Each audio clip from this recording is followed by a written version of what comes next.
Salam sejahtera Malaysia, denyut nadi suara rakyat bergema di channel ini. Jangan lupa tekan butang subscribe, like dan share. Malaysia kita punya, cintai Malaysiaku, kita jaga kita.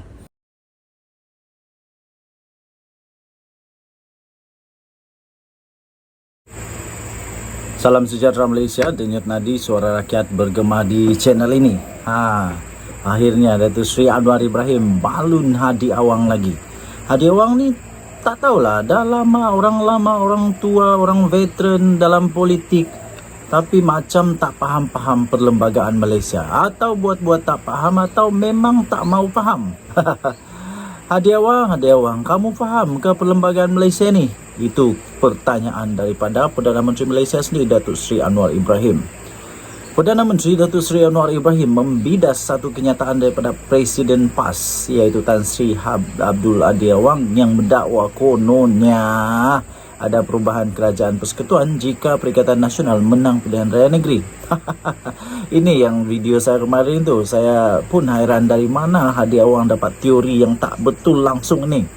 Katanya, saya tanya Hadi. Nah, ini pertanyaan. Saya pun nak tanya Hadi juga. Hadi, kamu faham ke perlembagaan Malaysia? Yang menentukan kedudukan Putrajaya adalah Parlimen, adalah ahli Parlimen. Malah Parti Sabah dan Sarawak juga menyatakan sokongan penuh kepada kerajaan perpaduan. Jadi Hadi Awang. Jadi Anwar kata tidak salah PAS mahu meroyan. Biarkan yang meroyan. Namun saya nak tanya saja, kamu nak memerintah buat apa? Masalah ayak dekat Kelantan pun tak selesai. Sedangkan saya yang baru beberapa bulan sudah meluluskan dengan segera 500 juta ringgit Malaysia untuk masalah air di Kelantan, katanya. Beliau berkata demikian ketika berucap pada satu jelajah perpaduan madani di Tanah Merah. Di sini, malam ini yang turut juga dihadiri oleh Timbalan Perdana Menteri Datuk Seri Dr. Ahmad Zahid Hamidi. Terdahulu Abdul Hadi Awang dilaporkan berkata, untuk memastikan perubahan kerajaan berlaku, penting untuk rakyat mencerminkan sokongan dan memberi kemenangan kepada calon PN yang bertanding pada Sabtu ini. Sebelum ini, media melaporkan Parti Sabah dan Sarawak yang bersama dengan kerajaan perpaduan ketika ini tetap memberikan sokongan penuh kepada kepimpinan Anwar Ibrahim untuk kekal mentadbir negara selepas PRN. Presiden Pertubuhan Kinabalu Progresif Bersatu atau APKO, iaitu Datuk Aiwan Benidik, dilaporkan berkata dakwaan kononnya terdapat cubaan bersama pihak tertentu untuk menjatuhkan kerajaan perpaduan tidak timbul sama sekali meskipun 6 negeri tewas dalam PRN 12 Ogos ini. Ini saya setuju. Saya orang Sabah, saya tahu macam mana politik Sabah, sentimen orang-orang di Sabah, dan rasanya orang-orang di Sabah tak berapa nak minat dengan PAS ni, tak berapa nak minat dengan PAS. Jadi yang pentingnya ialah kita nak tahu juga macam mana teori Hadi Awang ini boleh dia sebut ni, yang kata selepas PRN ni ada perubahan kerajaan. Hadi Awang ni tak faham perlembagaan kah? Aduh, kerajaan Malaysia hanya boleh bertukar melalui ahli parlimen dan bukan adun. Walaupun Hadi Awang menang semua kerusi di Malaysia ini, kalau parlimen kalah, tetap kerajaan tak dipegang oleh Abdul Hadi Awang. Yang itu kena faham. Dan saya fikir rakyat Malaysia pun tak sebijak yang Hadi Awang fikirkan. Mungkin Hadi Awang fikir begini, kalau dia cakap begitu nanti ada orang-orang yang percaya dengan dia, iaitu kalau tiba-tiba semuanya sokong PAS, nanti boleh tukar kerajaan. Realitinya, tuan-tuan dan puan-puan yang dihormati sekalian, saya tak nak cakap banyak lah, tapi lebih baik kamu boleh baca perlembagaan negara Malaysia, atau kamu ada kawan-kawan yang peguam ke, hakim, lawyer ke, apa-apa sajalah yang pandai dengan undang-undang Malaysia, pergilah tanya mereka. Dan saya fikir jawapannya sama. Kalau dalam PRN semua PAS menang pun, kerajaan Malaysia tak akan berubah, kecuali PAS, Perikatan Nasional PPBM ni, dan gerakan ni, dan apalagi satu yang bersama dengan Perikatan Nasional ni, mereka berjaya mendapatkan sekurang-kurangnya 30 lebih kerusi ahli parlimen berpaling tadah dengan syarat semua parti, iaitu ini keputusan parti, bukan keputusan individu, dengan syarat semua parti itu bersetuju untuk pindah, barulah boleh tukar. Tapi kalau hanya seorang saja nak tukar, tak payahlah nak fikir yang pelik-pelik, no, tak ada nak jadi. Kita jumpa lagi, bye-bye.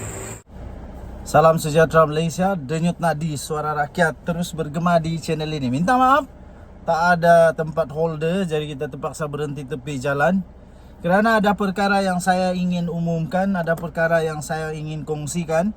Yang penting untuk seluruh rakyat Malaysia tahu. Jangan skip, jangan juga cepat-cepatkan dengar video ini sehingga habis, supaya anda tahu kebenaran, supaya anda tahu nak menilai, supaya anda tahu mana yang besi, mana yang plastik, mana yang kaca, mana yang diamond. Jangan tertipu dengan lakonan-lakonan, dengan minta belas kasihan, putar belit, sehingga nampak seolah-olah dia ini macam je malaikat, tak pernah salah, bersih. Orang lain pula di tuding-tuding jari hasil daripada kesalahan diri sendiri. Itu mereka yang terbabit lah. Okey, baik. Ada berita yang nak saya ingin umumkan. Disahkan Sanusi. Tolong share video ini supaya semua Malaysia tahu bahawa Sanusi hilang status Menteri Besar dan kerusi adun. Hoi, sekali lagi. Sanusi hilang status sebagai Menteri Besar dan hilang status kerusi adun di negeri Kedah.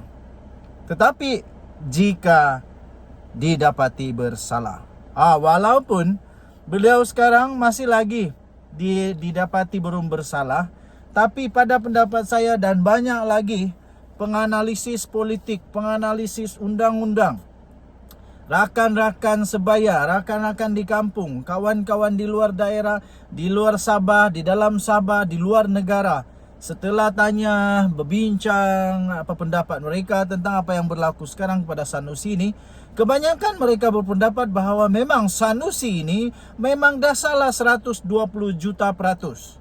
Sehingga ada kawan cakap, ini nasib baik Sanusi.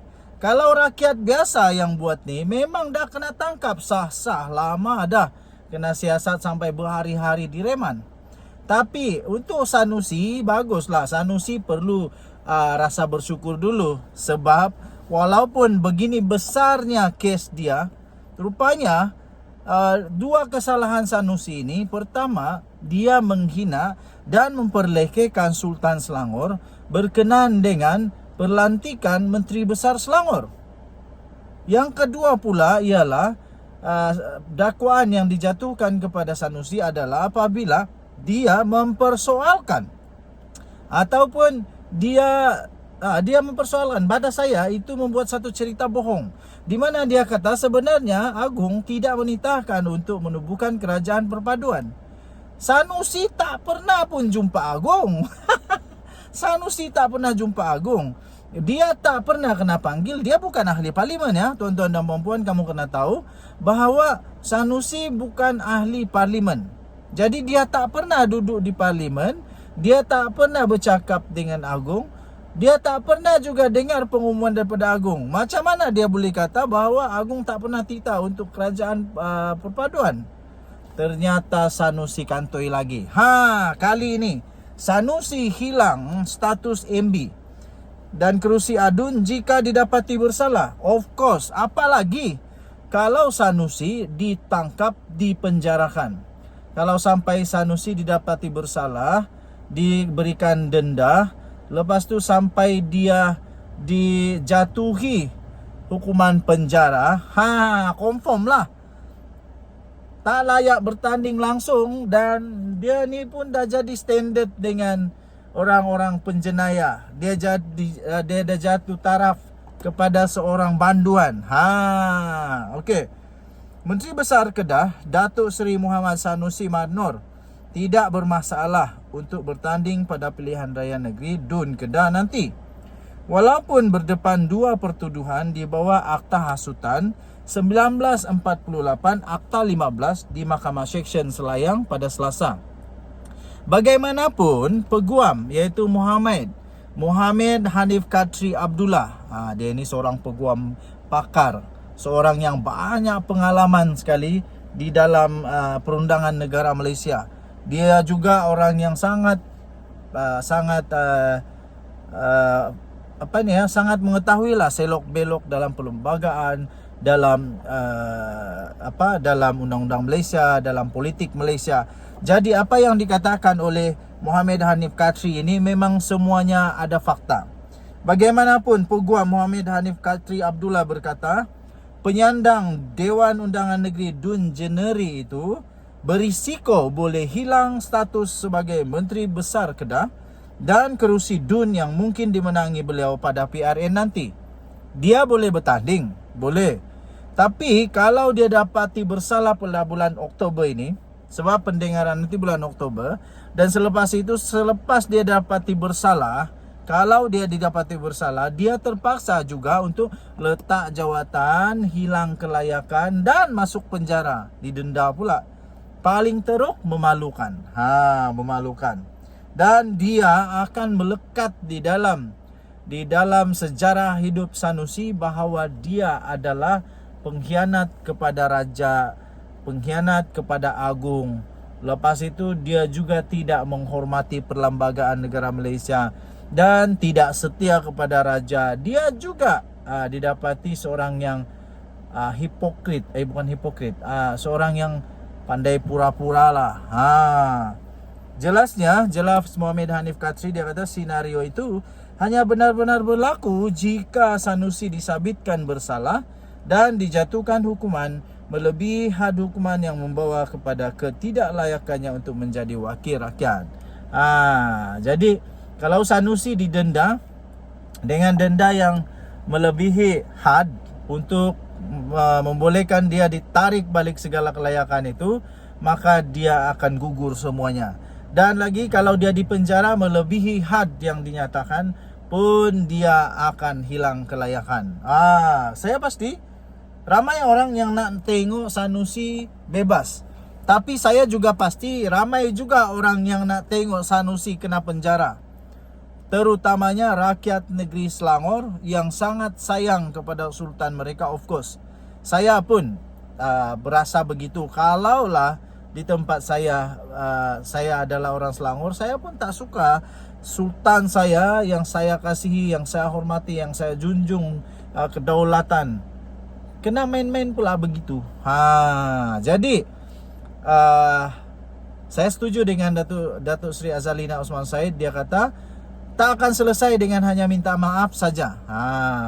Kemudian Patik juga bersetuju dengan titah daripada Baginda Sultan Selangor bahawa isu tentang Sanusi belum selesai.